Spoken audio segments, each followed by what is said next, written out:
I, Elizabeth Pipko, former spokesperson for the Republican National Committee and the Trump campaign, and by former Democratic Congressman from Pennsylvania, Conor Lamb. Thanks to you both for being with us. Elizabeth, to you first. It's a pretty tough game, no room for manoeuvring if you don't agree with President Trump and the Republican Party, it seems.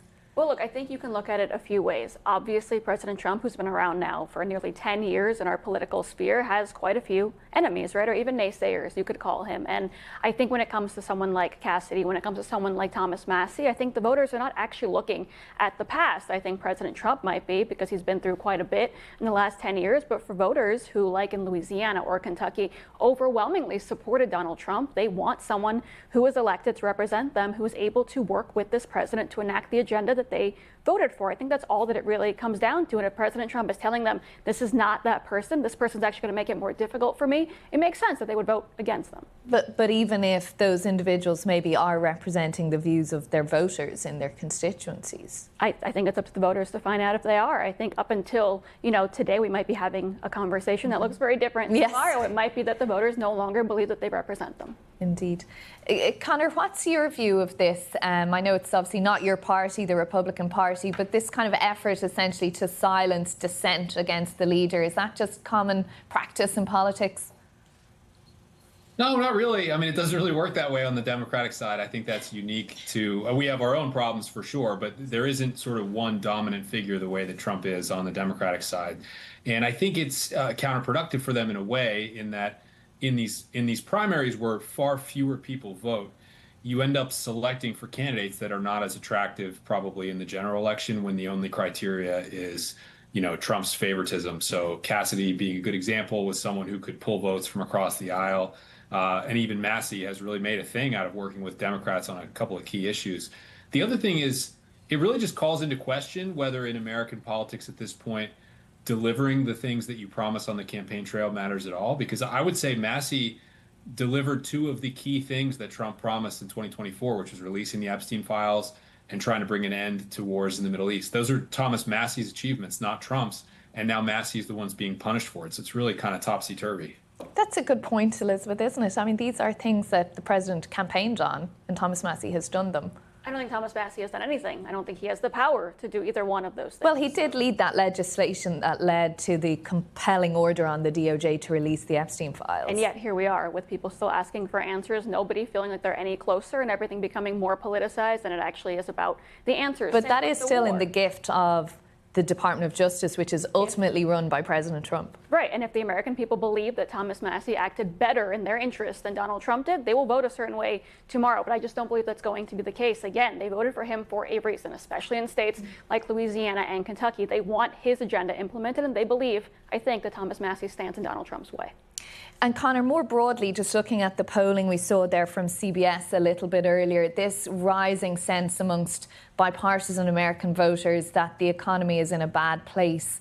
Will we see that play out in primaries tomorrow and writ large through the year? I'm not sure if it's going to affect primaries so much, because primaries are they're just kind of weird and different in the way people react to them. But definitely, it's affecting Trump's record low approval ratings right now. They're the lowest they've ever been. And I think they really spell bad news for him in November, because particularly in the United States, the gas price is one of the most visible prices there is. And people can see it's gone up so much. I think in total, we Americans have spent $45 billion extra on gas just in the last 2 months. People are upset about that, and they're going to punish the party in power. What do you think, Elizabeth, on that? I think people are upset about that, and I think when it comes to the person at the top, I'm always going to say that that person should get full blame or full credit for whatever's going on. I said it under Joe Biden. I'm going to continue to say it now. However, when you look at polling and what people are saying, they're upset with the current state of the economy. So is President Trump. He'll tell you himself he wishes that we can get over this Iran conflict as soon as possible, get it behind us, and get these numbers back to where the American people want them to be. I think two things can be true at once. You can both be upset with the current state of the economy and yet still think Donald Trump is the only person who can mitigate things when Iran is behind us and get things back to where we need them to be. I want to ask you as well about this announcement from the US Justice Department today. We reported on it earlier in the programme, a $1.7 billion fund to compensate allies of the president who believe they were unfairly investigated by the Biden administration. And this comes from a settlement that the president and some members of his family made involving the Internal Revenue System. What's your view of that fund? I mean, this is taxpayers' money that's going to be used to pay out people. Right, and unfortunately it was also taxpayer money that was used to investigate people, many of whom were innocent and who were really put through the ringer. I am sure my fellow panelists and I will disagree. We've also lived very different lives. I can tell you, people I know personally, people I'm very close to, were impacted greatly by what happened when Joe Biden was in office. Donald Trump luckily made it out and made it back into the Oval Office. A lot of people were not that lucky. People didn't even know that they were being investigated. They're still trying to pay their bills, get their lives and their affairs in order, and they deserve some compensation and justice. What about the individuals who took part in the January 6th riots, who assaulted serving law enforcement officials, who were convicted, albeit later pardoned by the president? I'm going to assume I haven't looked at the details. If they are, found to have been treated unfairly after being convicted, that's a different story. I don't think that anyone who was found to have assaulted a police officer, for example, is due to these funds. Okay. I think it's very different. Okay. Conor, what's your view of this fund? I mean, I just have to, I guess before I even put a label on it, I just want your viewers to understand that if anyone in the United States is mistreated by law enforcement, meaning that they're unfairly prosecuted, they're abused in the process, fake evidence is put in against them, whatever the case, they can file a lawsuit in court and they can prove that. And if they prove it, they can recover damages for the harm that was done for them. I actually work for a law firm now that does that for people. I mean, it's very common.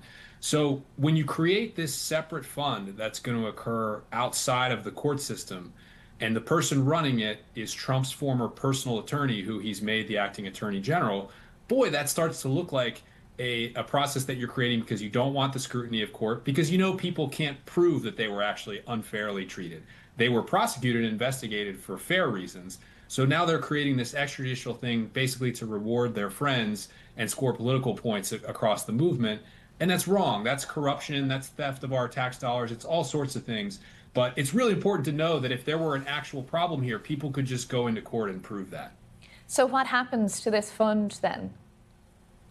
Well, it's going to be administered by Todd Blanche, the acting attorney general, who, as I said, used to be Trump's personal attorney.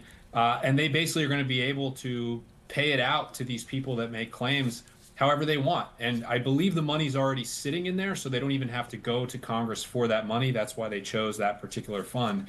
And that's awful. I mean, that's just not the way government's supposed to work. And it's when you think about all the needs we have in this country, we're talking about how much people are spending on gas and how they're hurting in the economy.